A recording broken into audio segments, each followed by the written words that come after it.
Hello, everybody, and welcome to another episode of Unsubscribe, the Demand Drive podcast. I am your host, AJ Alonso, joined by Alex Ellison. Again, I can't get rid of the guy. He shows up Nope. to every one of these episodes. This one wasn't even on my calendar. I just saw it on yours. You just jumped in. Alex, how you doing today? Not too bad. How about you, AJ? Not too bad is good. I'm better than not too bad. So I guess better than you. I'm I guess excited. so. I'm excited for the episode that we have today. Who are we talking with? Tell Yeah, me. yeah, Why am I'm I so excited. excited? I'm excited about this one too. It's not just you. Yeah, today we've got Nishit Asnani, the co-founder at Sybill. I could dive into it, but Nishit, why don't you talk a little bit about what Sybill is in your own words and why it's such a cool tool that we're going to dive a lot more into. Awesome. Great to sit here with you guys and discuss today. Cybill is basically imagine bringing a tool that can help you with emotional intelligence on all of your video calls. So it's essentially a video call partner that understands people's body language, facial expressions, and in general nonverbal cues, along with the conversation that's going on, and provides context on that. So yeah, think just understanding your prospects much more deeply on conversations, what they're interested in, what pique their excitement, and so on. Yeah. Very cool. Yeah, I'm excited to dive into this topic today, and I want to start with a broader, I think, look at the space because obviously, as a piece of technology, Cybill is what we would classify broadly as a sales intelligence tool, something that helps salespeople, SDRs, AEs, what have you, just do their job better, enable them to tap into something that they can't as just a human being and execute on a higher level at a more optimized level. So let's define, I guess, for our audience on a broad level, what sales intelligence tools are, and then niching down a little bit more for the sake of Cybill, you classify it as an emotional intelligence tool. So the difference between those two. Yeah. So I guess just going by the words themselves, saying sales intelligence is whatever intelligent insights that a sales tool can pop up to assist in the sales process, right? So I think traditionally sales intelligence tools have typically been associated with tools that can help you get more kind of relevant information about your prospects, being able to curate lists of prospects based on your criteria, based on your ideal customer profile, and just diving deeper into them. As the space is evolving, we're seeing all sorts of tools that are doing meeting intelligence, conversation intelligence, revenue intelligence, and all of that. And basically, the idea being that now that AI as a technology has matured over time, that you can solve more and more use cases with it, it's being used to assist more and more in the sales process. So it's not just the pre-conversation work of figuring out who you should be talking to, but it's also during the conversation, what's really happening after the conversation, how you should take it forward and how you should improve, and then taking it throughout the entire journey of moving a prospect along the pipeline to finally hopefully a closed one stage. So that's essentially what it is: popping up information, recommendations, insights to help the sales process, help throughout the sales process. Specifically around emotional intelligence. So I guess if you look at any typical definition of emotional intelligence as being able to kind of understand your own emotions, control your own emotions, and also to understand others, which is what we refer to as being empathetic towards others, and being able to not just do that, but also influence them to take action in a certain way. And so I think, I pulled up some definition, which was like the first search result on Google, which is the ability to understand, use, and manage your own emotions in positive ways to relieve stress, communicate effectively, empathize with others, overcome challenges, and diffuse conflict. So that's broadly what it is. And humans are typically pretty good at it. Anyone who's in sales typically even more so, because I mean, understanding people, building relationships is literally a job. And so that's basically what emotional intelligence is. A lot of the times when we're having conversations, or like we are having this one, like on video call or on audio or on email or on text, a lot of these conversations just don't afford as much flexibility in terms of understanding each other as humans as in-person interactions. So if we were meeting over coffee, like at a Starbucks or something, we just glean a lot more in those conversations. And so essentially emotional intelligence tools are just trying to bridge that gap, like provide you enough of a context so that you're able to still understand the other person as a human and not just as an opportunity, as you think about it, uh, even if you're talking to them over phone or on video. So that's broadly how I would define that. Nice. Yeah, it's tough, right? Like in the, I mean, current environment that we're in, obviously, where everything pretty much has to be digital communication. But like, I think the biggest thing to take away from, at least from my point of view of what you said, is that you're a human being talking to another human being, right? Like whether it's Right. over email or through a video call or in person, you have your own emotions and feelings, and they have their own emotions and feelings, and figuring a way to bridge the gap between the two of you and connect on some emotional level is key to human behavior. Yep. So we've been handicapped a little bit by the fact that it has to be digital. So finding a way and finding the tool to kind of help out in that capacity and make the conversations and the interactions a bit more human and connect on that level is a huge necessity today, and I think always will be in the sales space moving forward. Yeah. Just I mean, there are lots of studies on like what really contributes to effective communication. I personally think that a lot of them are just constrained to certain specific environments in which those studies were considered. But broadly, depending on what source you look at, some people say that 80% of communication is nonverbal. Some say 93% of communication is nonverbal. A lot of that nonverbal communication doesn't really pop up a lot unless you're meeting in person.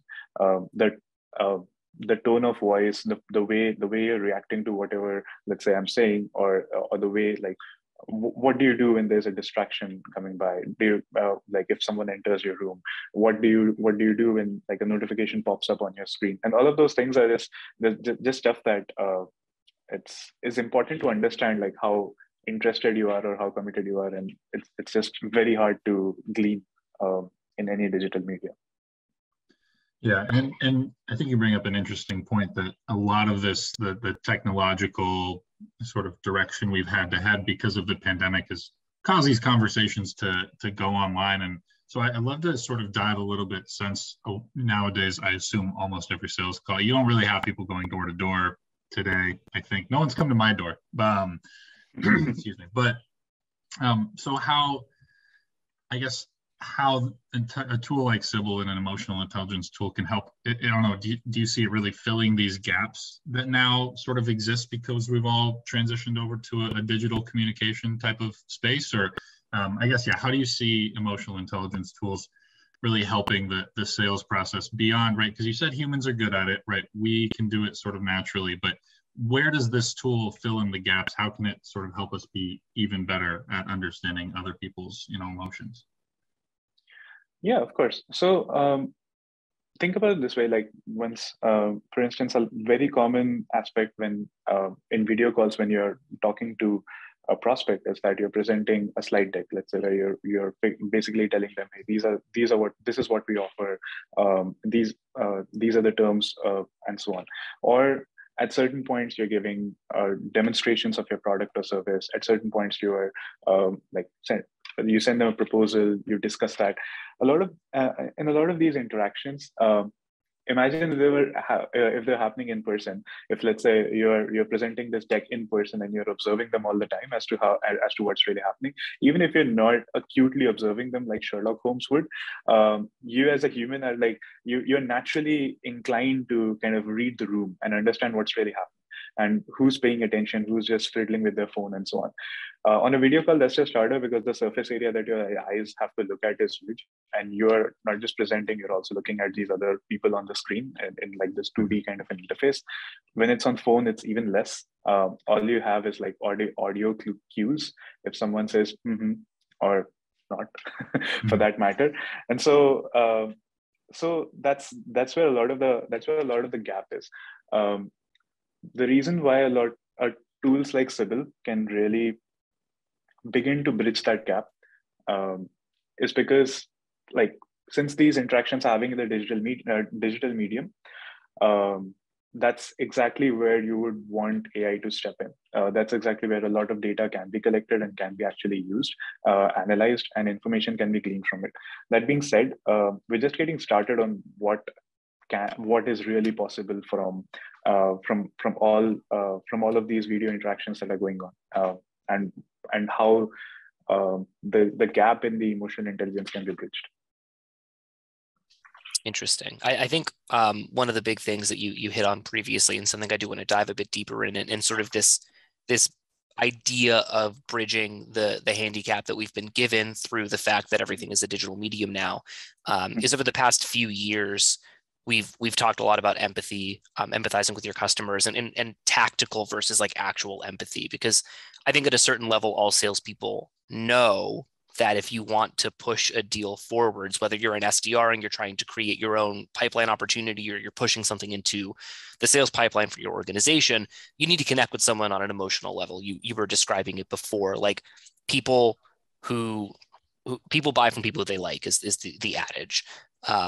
And so understanding how to actually empathize with somebody rather than just like tactically, oh, I know you should care about XYZ, so I'll pretend to care about it as well to push a deal forward. There's a huge difference between those two things.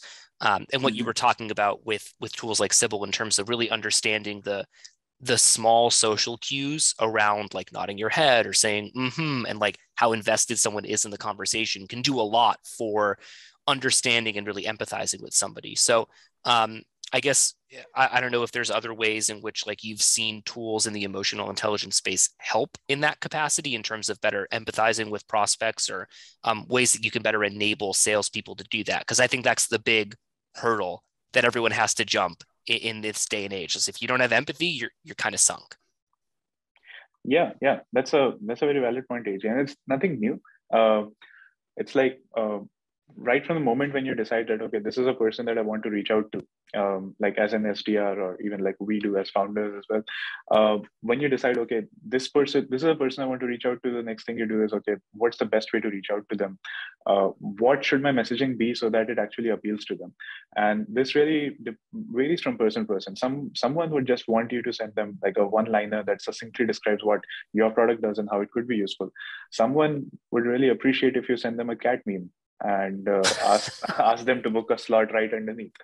And that is where the empathy just begins, right? If you look at their social media posts, if you look at how they've interacted in public, you're just trying to get to know them a little bit better as a person, so that your first interaction with them adds value to them and basically gets them to want to interact with you.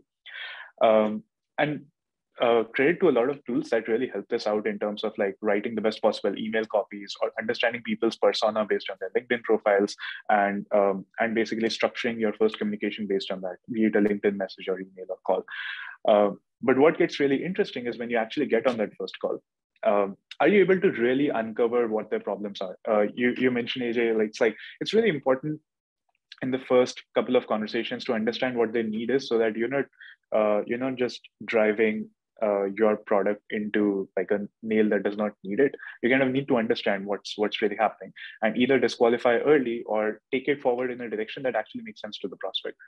I think a lot or maybe like all of the sales methodologies that are common, that are out there, focus on trying to understand like who's going to be the decision maker, what kind of a budget do they have, what kind of a need do they have, and those are all very important questions to ask and very important data points to have as you move forward along the buyer's journey. But that tells you about the external problems that they're facing, or if they answer it properly. It need not always illuminate the internal problems, the internal struggles that they have, that actually gets them to actually take action and potentially even buy your solution. I think this, and this is what actually like empathizing with them really means. When you ask someone, hey, do you need an espresso machine? They may say, no, I don't need it. So and then you ask them, but do you make coffee at home? Yeah, I want to make coffee at home in the morning. And this is a conversation I had with like my roommate a few days back, actually, and we ended up buying an espresso machine. He was trying to convince me to buy an espresso machine, and we were trying to get at, like, he was trying to get at what my problem is, because I've complained quite a lot on, hey, why can't I make coffee right when I wake up in the morning? I have to come to the office to have my first cup of coffee. And the the end was that, like, for a lot of time he was pitching me to buy like a okay, I'm not affiliated with Nespresso, by the way, but but basically we're having this conversation that we should buy this Keurig machine, and the whole issue was that I have tasted that coffee and I just don't like it as much. When I tasted Nespresso coffee, I actually liked it. So even though I expressly never mentioned the quality of coffee mattered to me, and all I cared about was that I can make coffee in 5 minutes with the press of a button, and I don't have any hassle, and I can do that as soon as I wake up. What I do actually care about almost as much is being associated with a brand that actually helps me have good coffee in the morning. And that's an internal problem that even I didn't know I had. It's just that like 5, 6 questions back to back with my roommate eliminated it. So that's basically what I mean by like empathizing with your prospect on the conversation. Yeah. It's funny that I just wanted to bring up a quick, I guess story isn't even the right word, but like one of the most impactful things I think I've heard come out of sort of this conversation of empathy and customer empathy is like illuminating problems that people didn't know they had. Like to your example there, like that's the biggest differentiator between an SDR who's just like being an SDR and doing their job, or an AE who's kind of going through the motions, and somebody who actually understands and empathizes with someone to the point where it's like, I know you're having this challenge that you don't even know you have, which just blows my mind that like you can get that deep into someone's head through just a back and forth conversation to the point where they're like, holy cow, you're right. I didn't even think about that. Exactly. And being attuned to like the way the person is reacting to what you're saying or what you're pitching is key to that. Because as you said, a lot of the times, even as a buyer, I really don't know what I'm optimizing for at the beginning of the buying journey. Yeah, especially if it's a solution where they don't know that they weren't even looking for it, right? You said your roommate told you about this and you were fine going to the office, getting your coffee there, and that was perfectly good, right? Like nothing in your head was like, man, I really need this coffee before I get in the car. But then as soon as he presented it to you, you were like, oh, okay, maybe that does sound good. Why have I been hesitant about it? And right, you were able to work it out from there. So Yep. yeah, just super interesting there. You touched on something else that I wanted to point out that I think is important when you're talking about it helps you through the full sort of sales cycle, through the full funnel. Because one of the things that I see these emotional intelligence tools doing and getting better at as we move forward is kind of replacing some of that note taking that SDRs, a lot of them hate, a lot of them don't take very good notes, a lot of them don't know exactly what they're taking notes on. And I think that's true for various people at different stages in the funnel. But with something like this, an emotional intelligence tool, you can see the sentiment, right? The emotions from the conversation with the AE, or sorry, with the SDR, if you're the AE, and take that, which I feel like is either at least more systematically structured or better a lot of times than the notes that an SDR might take. They're just handwritten on paper. You can't really tell, like, they said yes, but like, how did they say yes? Is not something that an SDR's notes are really ever going to tell you unless they really get grant, like they were excited versus like they were hesitant, right? If the SDR isn't trained to do that though, I don't know if they would. So I'm sort of pointing at that. I'd love to hear a little bit of your take on that. And then also how you see sales intelligence and emotional intelligence working within the sales space over the next, I'd say 5 to 10 years, sort of a nearer term future thing. Got it. Yeah. So as your first point around like emotional intelligence tools kind of helping out in note taking or really adding to that, that's definitely something we've seen with like our early adopters so far. So essentially, yes, a lot of the note taking, despite all of the different note taking tools out there, a lot of the note taking is still done, as you said, on pen and paper. And like after the call, the SDRs are basically they capture those notes. Like those who really focus on that really add those notes to the CRM, so that helps. But typically, yeah, it's a very painful process. And the way, and notes are also not understood fully, which is also something that you touched on.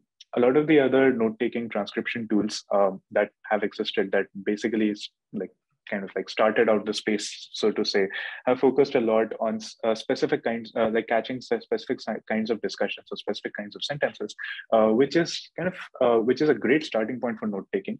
The very least you want to do is to take notes of what are the next steps with this person, who else do I need to involve, what were the questions that they asked, what were the questions that I asked, what answers did they give, and so on.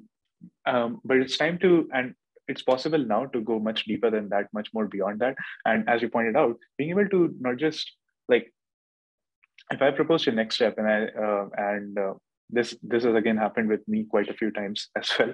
If I proposed your next step, I said, okay, let's meet up next Wednesday. I'll send you an invite, and the other person's like, yeah, sure, fine, send me an invite.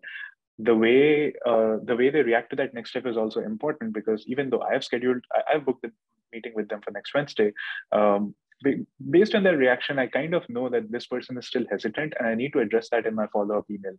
And just booking a meeting is not enough. This person may just turn up on Tuesday and be like, hey, I have something else that's more important, higher on my priority list on Wednesday, and I can't take this meeting. And that's important. Whether they were excited, whether they were bought into the conversation when you were discussing about their problems, did they really did their eyes light up when they thought that you understood the problem, or did they still feel confused that this guy just does not get me? Those are cues that are important to understand, and that's where and those are cues that should 100% be part of the notes that you're taking from the call in order to help yourself or whoever else is taking the next call. And I think that's that's mostly around the note taking part. You also asked around like what the space is going to look like in 5 to 10 years. I think this is a very exciting space. AJ, you've been in marketing quite a bit. I feel like we can actually look at how AI has generally advanced marketing technology over the last few years to see that how it's, to basically draw inspiration from how it's going to advance sales technology. For instance, there are tools like Copy AI or Jarvis AI that write your website copy, that write your email copy, like basically whatever reasonably well. And pretty soon that's going to get more and more specialized. And then you're probably going to get entire email sequences, highly relevant, highly specific to a certain customer domain, being written automatically by AI. We're probably or very likely going to see recommendations and personalized follow-ups with clients based on how the calls went and what they were excited by. Like it's the next step to taking concise and important notes. Probably even like customized proposals that will be built based on whatever you've learned from the conversations that you've had with your prospects. Adding to that, a lot of these things that can be automated should be and will be in the next 5 to 10 years. But there are certain things that just cannot be. And you need a human to build a relationship, and AI cannot build a relationship with another person. And that's where a lot of human creativity and emotional awareness really lies. And all of these tools are basically just assisting you so that you can get your job done more efficiently and get to the point where your expertise as a salesperson is really unmatched.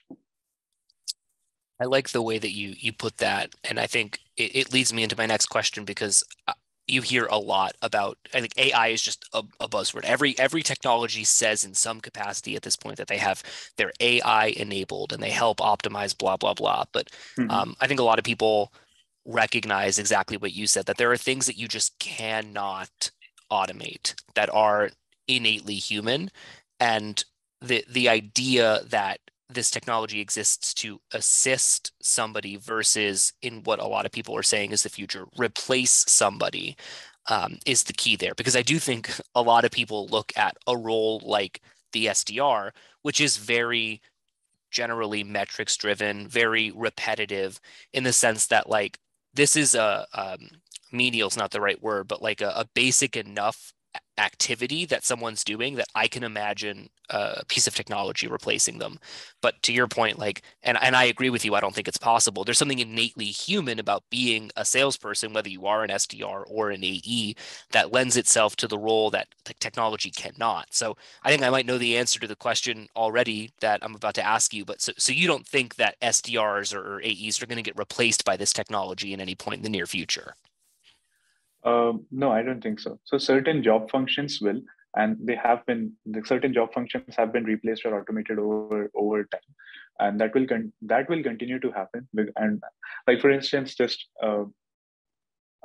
dialer systems have revolutionized the way we take calls, or even like email automations by companies like Apollo, HubSpot, and everything, like email scheduling, and all of that has basically removed a lot of the grunt work from, or at least reduced a lot of the grunt work from the SDR's job, and that will continue to happen. But as you just mentioned, there are certain elements of a human's job that are inherently human that really cannot be replaced, whether you're an SDR or an AE. You kind of need to have you have that capacity to actually emotionally understand the other person, be able to relate that to what your offering is, and eventually take them forward on the journey if it makes sense. And as I mentioned, like, AI can be your partner, and it can help you with that. It can surface the most important insights or recommendations that you should take into account. But at the end of the day, it is your judgment, and it is your ability, your compassion, your ability to relate that's going to really drive it forward. So, yeah, that's what I believe. Our jobs are safe for now. Yeah, I mean, the job functions might evolve, and they will evolve, but they'll evolve in a direction that's more in the creative and human aspect, rather than the more machine driven aspect, so to say, or more logistical aspects of what they do.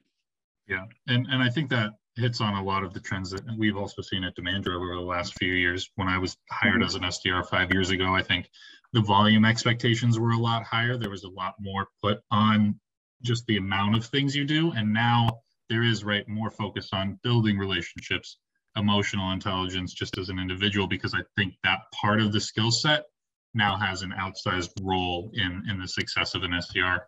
I mean, even the technology that exists to like help you do your, like what you were speaking about earlier, Nishit, like assisting you at doing your job in just a more effective pace. Like, I didn't have a CRM when I started out as an SDR, and that was in 2013. Like, that's not that long ago. And I was doing stuff out of like Google Sheets. And now, you're an SDR, you ramp up in an organization, and you've got like a system that builds cadences for you and recommends next best steps. And like, I would have been in a totally different boat had I started as an SDR now versus what I did 8 years ago at this point, 9 years ago. Oh man, it's been 9 years. I'm getting old, guys. I genuinely believe, like, and a lot of my, I would say, probably colleagues and coworkers also do, is like, AI should be used to enable humans to do more meaningful work. So when just an anecdote there. So when I was in Stanford during my first year, I was working in the Stanford Machine Learning Lab, and the project that we're working on was around detecting tuberculosis from chest X-rays of HIV infected patients. Inherently, when you're trying to help radiologists detect certain diseases, you're basically allowing them to focus on the more interesting or the more specialized parts of their job that only they can do, so that AI can take care of the rest. And that is a theme that has kind of continued since then in whatever different projects that I and my teammates have embarked on, and even as part of Cybill, as we prioritize, okay, what should we be building? A lot of it is around how can we best allow the person who's taking the calls to focus all of their energies on the most important stuff, and we can take away everything else from them. And that's part of the insights that we surface, or the recommendations that we give them. Yeah, I really like that way to look at it, that perspective, because I think a lot of hesitancy around AI, and to be fair, different jobs have different amounts of this, but like, is it gonna take our job? Like, a robot's gonna take our job is just kind of an overall thought in the back of everyone's head. And I think you hit something really important there, that like, no, as long as you're good at your job, you're gonna be able to, the robots are gonna allow you to be able to get even better at it, get more specialized, become really talented at something that you just wouldn't have had the time to do before. So that was, I just like that perspective. I never really thought about it that way. In my head, it was like, well, they either will replace your job if it's like really simple, or it won't if it's not. But I think understanding that there's way more nuance there is really important. to that point too, and I think when we talk about specialization in the context of a salesperson and sort of the SDR level role, one of the biggest impacts that they can have on an organization overall is through generating pipeline revenue. So like filling up the sales pipeline with opportunities. Allowing them to do that more effectively, because that's a specialized thing that they're doing as a human being, very innate to them, building relationships and pushing people into their personal pipeline, is something that can be assisted by AI. So I'm wondering if there are different things that you've seen with Sybill or with other emotional intelligence and AI-based tools that allow tactically SDRs and salespeople in general to be able to do that, to create pipeline revenue and really like impact the overall, I guess, like bottom line of an organization. Knowing that like if I were running a sales team, for example, and I had reps on my team that were wasting time or sort of not looking at the bigger picture when it comes to this incredibly important thing that they should be doing, how can I tactically help them by enabling some type of tool or giving them something to make that process a lot more optimized? Yeah, absolutely. In terms of like impacting pipeline, as I think as something that I alluded to earlier is it's not just that you're booking the next meeting, but it's also that you, with every single conversation that you're having with your prospect, you're getting a little deeper into what their external needs are, their internal needs are, what they philosophically believe about what they're doing, what do they identify with, and all of those things. Like what are the different factors at play if you are going to sell into that organization, and so on. And so it's really important to be able to quantify that. How deeply are you getting into it, and then be able to optimize it. And that's where I believe a lot of these tools come in handy. So just being able to based on let's say you've had multiple interactions over email and over chat and over Zoom calls, for instance, being able to figure out like how far along are you in terms of understanding this prospect? How far along is this prospect in terms of being like a sort of mildly interested prospect to someone who's like someone who's really warmed up to the idea of engaging with your company. And that is possible if you have ways to measure how well each of these interactions are going, and then be able to optimize that as well. So that's where I think a lot of this, a lot of the understanding emotional intelligence to actually driving revenue, like that pipeline starts to make sense. A few ways in which you can also impact is that if you're so for instance, as an SDR, if you're doing a certain pitch of your company in every single call that you're doing, you can A/B test pitches and see what kind of reactions do you get. And it's not just about like whether meetings are booked or not, but it's also going even more granular into what was the sentiment, what was their reaction when the meeting was being booked. Did they get more people involved? Did they end up speaking more about their problems and stuff like that? Is also comes under the purview of like having that emotional intelligence, whether through a tool or through any other means to kind of understand what's really happening. So those are some of the things that I feel like contribute towards like expanding the pipeline or driving more revenue. That's a great point.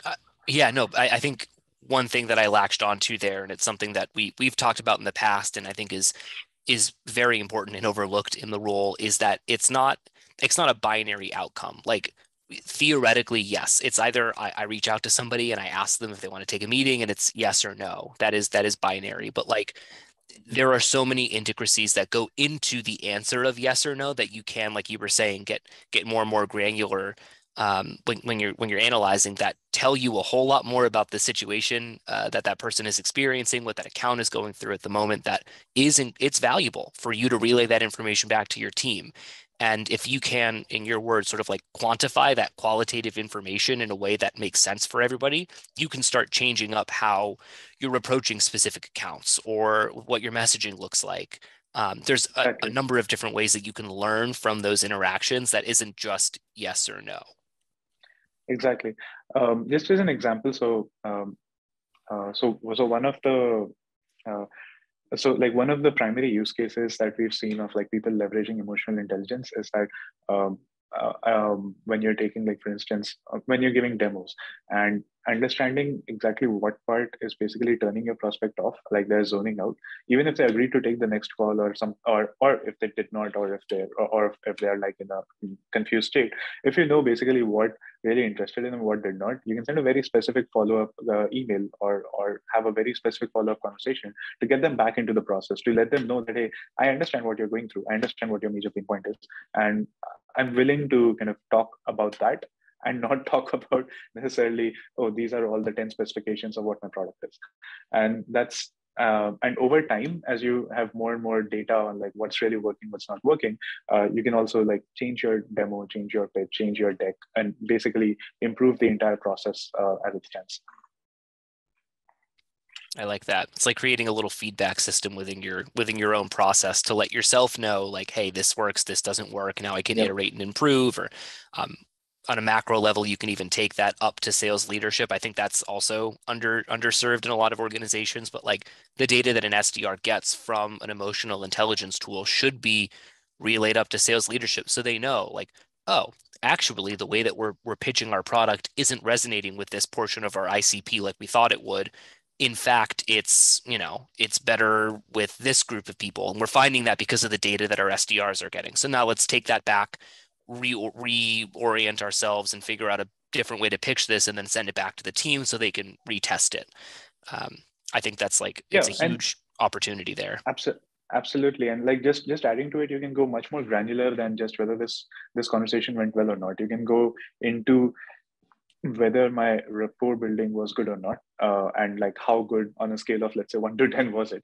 Or you can go into like how much was I able to engage this person, and is there somewhere I could have gone higher, or how deep was my discovery, how like how much did I get out of the demo call as opposed to most of the demo calls that we're having in the organization.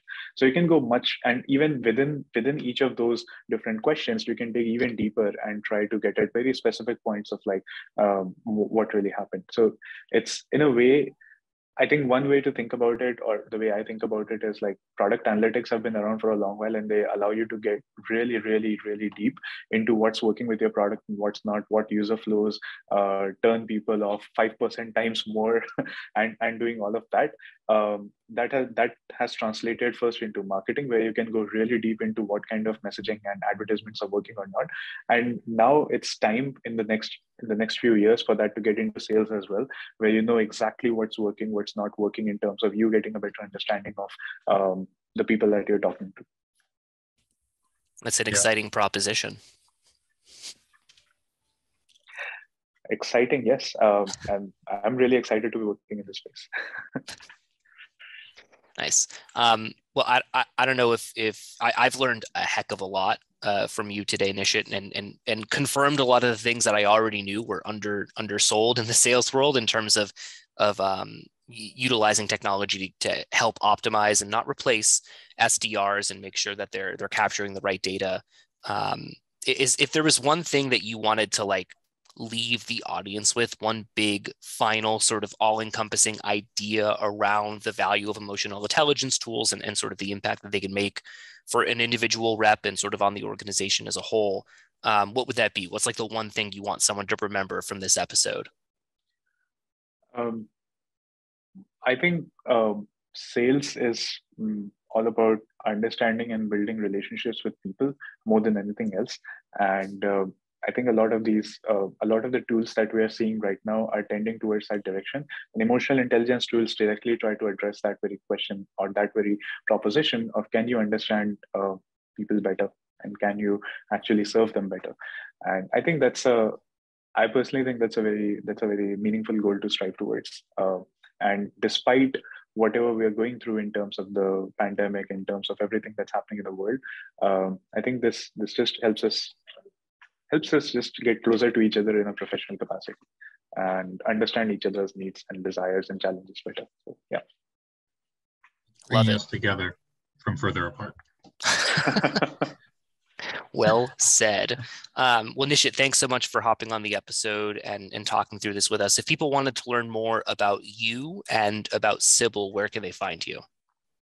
Yeah, you can find us at our website, Sybill.ai, or reach me at my first name, Nishit, at Sybill.ai.